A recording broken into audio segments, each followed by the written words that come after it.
Hello and welcome to the show. We are here today on Forza Horizon for some lucky dip racing. So the way this works, if you haven't seen when we've done this before, it's been quite a while since we've done this. Cars were drawn at random using the Kudos Prime website. All of these vehicles in here started in C-Class. They were then auto-upgraded using the game system to A-Class, and now we're going to go racing to see who has got luckiest with their car choice and whether Forza can build a half-decent car. I'm driving the Mitsubishi Starion. Oh, the other rules, all the cars have to be two-wheel drive, because it's in winter and four-wheel drive quite a big advantage. Yeah, we're going to see what Forza has done. I fear my Starion is going to be a little light on power. It's 360 horsepower, which is not that much in A-Class. Not that much at all, really. It's 2,600, 2,700 pounds, which is still not too bad in terms of weight, but it's certainly not the lightest thing in this field. We are going to try and find our way past DB5. I don't think we're quite going to make this one work. We're going to run out of power. We have got rally tyres, so the auto upgrade does know that we're in winter. It does try to build the cars a little bit. It's going to try and put the cars on snow tyres and get the PI to top of A-Class. It might go for race tyres in other seasons, but in winter it does tend to try and put rally tyres on if at all possible. But we've made our way up into fourth, actually not been too terrible for the Stallion. The Ferrari leads the way. That was always a concern, shall we say. Ladder's up in second with the Corvette. Liam has another Chevy, the Impala, in third. We've got more straight line speed than I thought we were going to have. We're surrounded by Chevys at the moment. Let's not go to the outside through there. We've got quite big tyres on the rear of this, but I don't have that much traction. Ollie's trying to get brave around the outside. We're a little bit boxed in with American cars everywhere. A slidey American car directly in front of us. The annoying thing is, I think I've got a good pace here, but struggling to clear the Impala at the moment. The Ferrari is just edging away up at the front. We've got to try and get ourselves clear if we can. We're going to chuck it in with some speed, sliding from, certainly from Liam, certainly from me. Ollie has dropped back with the IROC Z. Lado's gone out wide. Liam's going to try and take that place away. Does so, just gets across in front of that Corvette. Can we follow? No, now we're going to get stuck behind a sliding Lado there. We're looking for every which way. Again, I'm trying to get underneath somewhere around here. We've got to be careful. A Supra's coming to join in the party in a minute. Oh, not quite found space there yet. We really want to get past, ideally, into turn one, and we have been pushed out of the checkpoint. I have a feeling that with the, shall we say, force that car did on mine, I suspect Lado, there we had the desync, I suspect Lado did not know my car was on the inside. And there we go. That is the end of the first race for me, which is a shame. The Starion is looking quite quick. It's got more straight line, it's got more top end than I thought it was going to have, shall we say. It has got a fair bit more, considering it is one of the less powerful cars here, if not the least powerful car here. It certainly, power to weight ratio isn't great on it. But yeah, it does manage to have some good top speed. If we could have cleared cars quicker, I don't know whether we could have caught Gliska. That Ferrari is looking mighty fast. I don't know where we might beat it. There might be somewhere where we can beat it, I just don't know where that is yet. But it's certainly looking like one of the fast cars, which is always good to know at the end of the day. Yes, the first race might not have quite gone to plan. By the looks of it, I'm not the only one who has missed a checkpoint. Oh, running there way too fast. That wasn't the best line by me. The RSX is having all sorts of issues, and it is front-wheel drive, so the auto upgrade system, the reason we do it is to try and give us some balance. When we've done this before on motorsport games, you could invert grid and have roll-off delays and so on. We can't do that on Horizon 4, so we have the auto upgrade for the vehicles of varying PI, and it throws up some interesting combinations and interesting builds. But of course there are things that the auto upgrading won't do. It won't change engines for the cars, which is why you don't tend to go for 2 class differences, because not all cars can get the PI to jump up to A class from C class with their standard engines. This is the most plausible class setting to do this with. We are going to go for the inside there, and it won't change driveline, and the RSX definitely seems to be struggling with the front wheel drive. The front end is just not doing anything on that car. It just doesn't want to turn. Massive battles have gone on up ahead across the line there. You can look at the finishing positions. I was looking more at the finishing positions than I was at where I was bloody going on that one. Okay, yeah, not a great start for me. We definitely had some pace in that. We had some scruffy laps. We basically got held in traffic, and then I drove badly when we weren't at the end there. But there is definitely some pace in that Starion, which is good news going forward. We head off to a full-on street circuit for our next race, the Prince's Street Garden Circuit. We've got everyone back connected. Should be good to go. I'm starting in the midfield with the Starion. It's... oh, okay, the Ferrari's all the way at the back, so that's got to work its way through traffic. Yeah, I mean, I feel like this track should work fairly well for my car. It seems like it's got a decent amount of grip. It might not quite have the traction. It's a little slidey. It's certainly not the only one that is a little slidey. It's got decent enough size tire. Actually, a bit lighter. The car's a bit lighter than I thought it was. It's £2,500. So, I mean, it's only a couple £100 lighter, but I mean, it's still not the greatest power to weight ratio here, but it's certainly not too bad.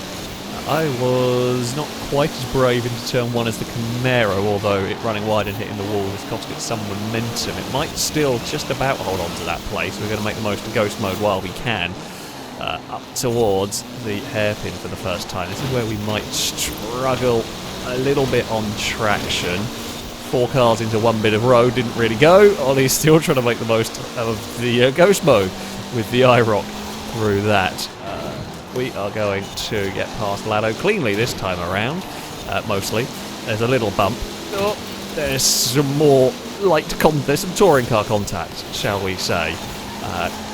Longbow leads the way with the Sylvia. Can we go around the outside? The outside of the final corner, that is a dangerous... oh, it becomes the middle. Oh, and it's got a bit dangerous through there. That's really dicey. The CRX of Rusky was not going to want to be in that. That is a scary place to be. Oh, the Speedies really has not got much grip in that car. We've got to get past it quickly. I don't want to get stuck behind another different big American boat. If I can help it. My back end's got all lively. I'm really sorry, Ollie. That was not me trying to give a squeeze. That was me genuinely out of control through that. The back end was just doing its own thing. Here comes the Supra. To join in the fun, we'll have some Japanese cars backing us up, maybe.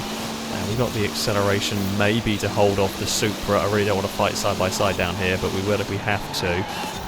There goes the Camaro to the inside. I'm hoping it's actually going to leave a little gap for me to try and profit from all of this, which it does. We will move up into a 3rd place. Indeed we do.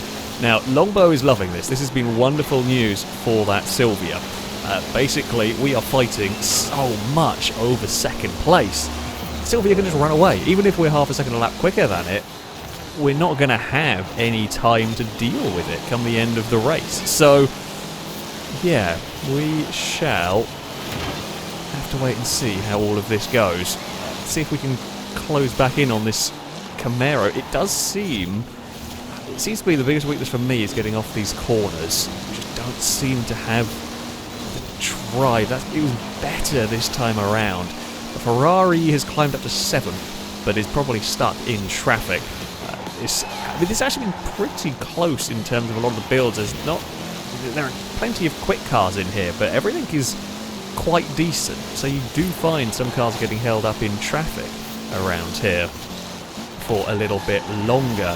I'm kind of glad we're sort of using the Camaro as the street sweeper, although some of the debris is ending up in front of us as well. It's not all getting pinged out of the way.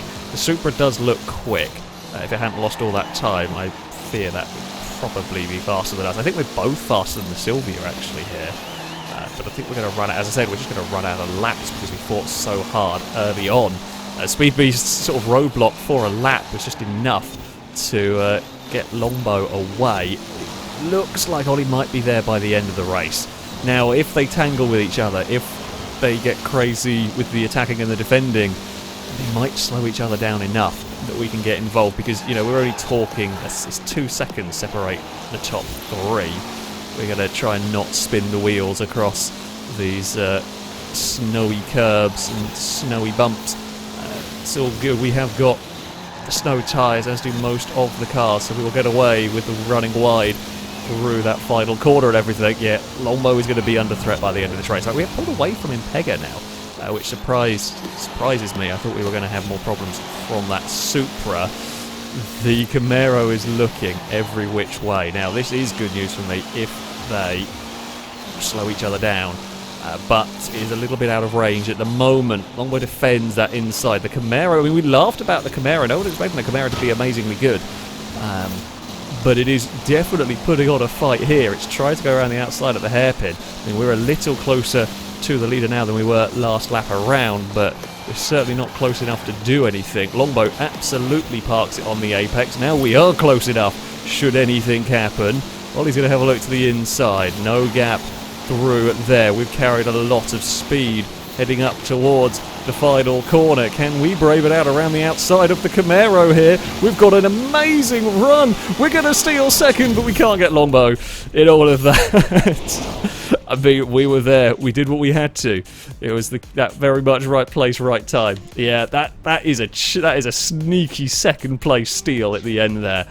The Camaro got boxed in. It was trying to find a way past. Longbow just parked it on the apex of that final corner, and the Camaro couldn't carry the speed.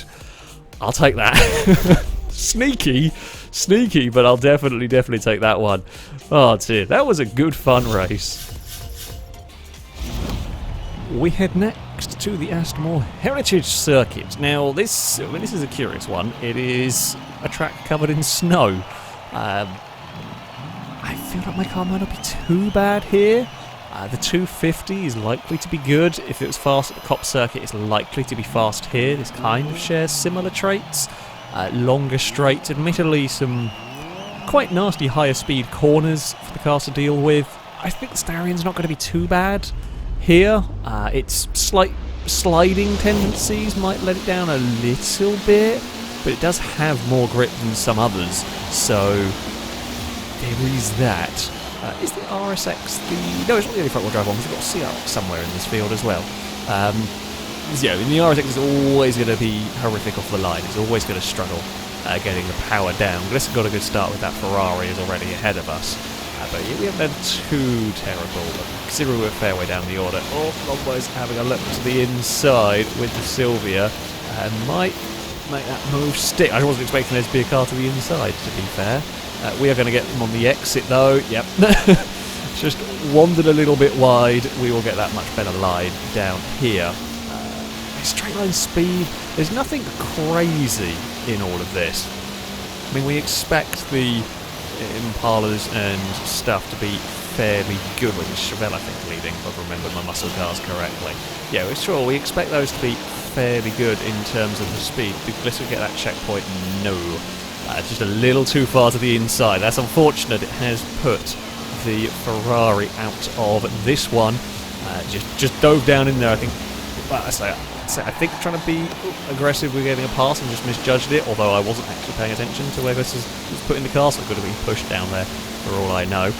Lano is battling away with Impega. Ewan's got the Aston Martin. I had a bad first corner. I got my braking slightly wrong and just wandered wide of the apex. So we kind of lead the second. There's a group of 4, and then we lead the second group of kind of 4. If the back end of my car would stay under control, we're going to have... Oh, I'm really sorry, Ollie. I did not realise you were there until I was already committed to the turning point. Some time was lost, but Ollie didn't miss a checkpoint in that one. Yeah, I knew there were cars behind. I knew there was going to be something close. I was so busy trying to get control of my own car, I didn't have enough concentration to be messing around with the camera as well. Look, it's the risk you take if you dive late up the inside there. It is easy not to notice a car there, and especially on a corner like that where you kind of commit to where you turn in. You can't suddenly change your mind if you do realise too late that there is actually a car on the inside. It looks like Impega has gone off after Speed Beast and has got the pass done. Supra is to the lead of the race. If we can be neat and tidy through this early part of the lap. Maybe we can catch up to the fight for third with Lado and Ewan, etc. We'll have to wait and see. It's just the back end of my car, I just don't trust it, although as I say that, Ewan is very sideways up ahead. We've seen a fair few cars are sliding around. It is to be expected. We've got two-wheel drive cars in the snow, even with these snow tyres, these rally tyres, they do still move around. We've actually pulled a gap back to the Sylvia, that's good. And if, I mean, okay, we're not catching Pega. Even if we're quicker, the time gap is already long gone, and I don't actually think we're quicker than the Supra here. But if this lot continue to fight, then there's a chance we can get on the podium somewhere. Quite where, who knows. Ewan had a go at the inside of the hairpin, got it wrong. Slid up wide into the wall. Where is that Aston Martin going to go? It will go to, I didn't know what side, quite what line it was going to take. So we are going to go for, it's going to go for a cutback at turn 1, but Ewan actually parked the Aston Martin where it needed to be. It might not matter, we might still get the drive here to get the pass completed. Though the Aston may have a little bit more top speed than I do. We've got to be careful because the Camaro is fighting back and I don't have the grip to make that one work, and I think we are going to get kind of a return of favour from the Camaro, although they're both going to be slow on the exit here. We are going to hopefully get the Aston Martin, and we know the Camaro doesn't have the best top speed, so we might be able to be sneaky and get the pair of them and actually get the 4th place. That will do nicely for me. We're going to go on the brakes a little early, make sure we don't get ourselves in trouble. We've got one more lap to try and sneak the Starion on to the podium. Can we catch Lado? Speed Beast is struggling up there with that Chevelle. I'm struggling to get the traction, get the power down in my Starion. Chris is not enjoying the RSX at all over there. In fact, the front-wheel drive cars aren't having a great time. Kind of surprises me in some way. Maybe Forza can't build front-wheel drive cars very well. Front-wheel drive normally works quite well in this game. Even in an A-class, it can work pretty good. We're sliding coming on the exit of turn 1 here. Are we going to be able to pass Lado, or is Ollie going to find a way past us? I don't know. It's going to be an interesting end to this race here. I've got to defend the inside here. We know how fast that Camaro is, so we're going to defend the inside all the way around there because we know we've got the top speed advantage on the IROC. Longbow's not that far back either in all of this. Surprised we have the top speed advantage on the Corvette, but we do. We're to the outside of Lado, but can we make a pass stick there? We're not going to go around the outside, so we'll goad Lado into an outbraking contest, and we will make the cutback work on the Corvette to get ourselves up into a 3rd place. The back end wants to move around again on the Starion. Lado's still fighting away with Ollie in the race to the line. Impega's going to win it. Speed Beast will take 2nd. We will take 3rd. I think Lado got 4th in the end. Whew. Bloody hell. That was hard work. God, yeah, me, Ollie, Longbow are setting. In fact, me and Longbow set an identical fastest lap. The 250 was very quick. Unfortunately, missed checkpoint early on, it dropped it back. Although, to be fair, also the 250 was running in clean air. The Supra was very fast. Not crazy different in terms of lap speed, but it was quick around there. We're less than a second away from it. Ugh, bloody hell. That was a mad, it was a mad race, but very good fun. And for our final race, we have come to the Hollywood Park circuit. And this is, I guess, kind of similar to the previous track we drove around. Chris managed to pick the wrong car while loading. We had a load of problems getting this race to start, and in the 20 or so minutes since the last race, Chris has managed to pick the wrong car by accident, so the RSX was kind of out of it as well. But, yeah, this track shares some characteristics, I guess, with the previous circuit. So I feel like my car is probably going to be quite good here.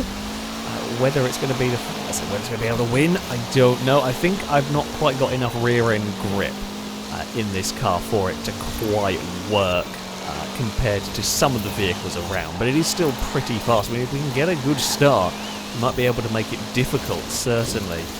So yeah, we'll try and get as many places as we can, which we have now done. As many places we can, get as far away as we can when Ghost Mode ends, and then see what happens later on in the race.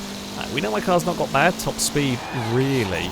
The Supra and the Ferrari are my 2 big concerns. Pega is already third with that Toyota, although he's in the pack, which may well slow the car's advance down. I don't know where Gliska is. I've got to get my braking right for the next corner. Lado wanted to go for a dive bomb, and, well, I mean, fair enough. Lado went for it, but, yeah, if you're going to push me through one corner, then, turns out, when you get pushed back, you end up out of position. Yeah, I was quite early on the brakes. I was busy trying to set up for the next corner afterwards. I mean, it's kind of helped me. It's kind of helped me. Unfortunately for him, Pega was caught up in all of that and has now dropped further back. So that has bought me a little bit of time against the Supra in some ways. Although that is not as much grip through turn one as I thought. Although quite a few cars have had trouble through turn one. I saw something jumping through the air. I don't even know what car that was. That's got airborne. We're going to run wide again through that. Don't quite have the grip in this car that I want. That is scary. I say, it's not a terrifying car to drive at all compared to some of the monsters and horrific things I have driven. No, it's not a ridiculous car to drive. It just doesn't quite have the grip that I almost think it does. It's close, but it just doesn't quite, and that's leading to one of little explory moments that I could very much do without. Liam is catching with that Impala, and that is a concern. And we know the Impala is going to have some big tyres on the back. The auto upgrades do tend to put decent sized tyre widths on cars, so I'd expect that to have a good amount of traction, and it probably has more power than me and does have more straight line speed than me. This is going to be a problem. We're going to have to be defending. If Liam wants to get past, going to make him go to the outside at turn one. I was aware the cutback was going to be a possibility through there. Played it a little too brave under brakes. I don't have the grip in this to make it work. I tried holding it around the outside. We've got a good run. I mean, what have we got going for us? My car is lighter. Oh, the Supra's here to join in the fun. We've got the nose alongside. However, that is going to be a gap that doesn't stay there for very long. Yeah, the Supra is here. Longbow has caught up with the Sylvia as well. Right, let's see. If we can be really neat and tidy, we can hope we can sit in a slipstream of... now, the slipstream is not massive, of course, in Horizon 4, but it is still a thing. It's just the understeer and just overall slight lack of grip I've got from this car. I guess if I built it myself, I might have it running Forza Aero. That might give us a little bit more. As it is, yeah, the front end doesn't really turn in, and the back end doesn't really do what I want it to. The Supra is there looking around. Okay, a little earlier on the brakes for me. Still, yeah, just don't. And that was, I thought, more sensible under brakes. But it's just the front end doesn't want to cooperate at all with this. That is a problem, and Liam is now coming under threat from Impega. We've seen what happens, though, as the leaders fight. If Liam's car is a little bit faster than mine, it might be able to put up more of a fight against Impega. It might be able to cause the Supra some problems, and it might be able to do that. It's caused big problems for everybody. I think Impega may have missed a checkpoint, actually. Everyone was all of a sudden very slow through that section, and Gliska's now caught up to all of us with that Ferrari. We're taking a very defensive line through all of this. Liam is a little slow on the way down the hill. We might get ambitious here. We might still get this done, though. Liam is to the outside. We know we really struggle with turning. We have a big lift on the way into that corner. Oh, Liam's in all sorts of... I think Liam might actually be waiting for Impega in that one. Crap. Okay, well, we've come out of all of that with the lead. Longbow, please be busy fighting with Gliska the rest of this race, because I don't know if we can hold on. I know we've got to be very early on the brakes into turn one here, because we really struggle with the front end of our car. We've got through the corner without visiting the wall, and Longbow has gone very wide in that fight with Gliska. That is wonderful news for me. That is absolutely wonderful news for me here. As we head through these next couple of corners. If we don't do anything stupid, we know we've got a decent run to the line. We're not the very fastest car in a straight line, but we're certainly not the slowest. However, we might have the fastest car behind us. That is a worry. I don't know how good the Ferrari is going to be on turning through these next couple of corners, because this is where we have struggled. If we don't do anything stupid, again, we saw if we can be neat and tidy through here. Admittedly, Liam was checking up slightly, but if we can be neat and tidy down here, we're in a good place. One more corner to go. It's a big corner. We slide the back end of the car. The Ferrari's out on the grass, though. I don't think, I mean, it might be quicker than me, but I don't think it's going to have time to haul in the Starion here. It might not be, well, I say it might not be the most deserving, but we're in the right place at the right time for this one. Starion will claim victory. As you said, it was very much a case of let the leaders fight each other and profit from that. We actually didn't get too bad of a fastest lap, I think. If I figured the car out a little bit, yeah, it's just down on grip, just overall. Back end moves around and the front end doesn't really do what I want it to. However, it is actually a pretty good car overall. And we do get a victory with us down. We fought hard. We got unlucky in the first race. The next three, we fought very, very hard in. Had some incredibly good battles. As far as lucky dip builds go in this one, has actually been pretty damn good. Lots of different cars have been pretty fast around this. Around these circuits, fast in different places. The IROC was very good in terms of grip. Yeah, this has been a really interesting and a really close lucky dip racing session. No one got really completely screwed over with their car. Well, other than Chris with the RSX that was not very good. No one really got completely screwed over, which is unusual for when we do this sort of thing. We just got some pretty good cars and had some good racing. But there we go. That is going to be it for this video. Thank you all very much for watching, and until next time, a goodbye.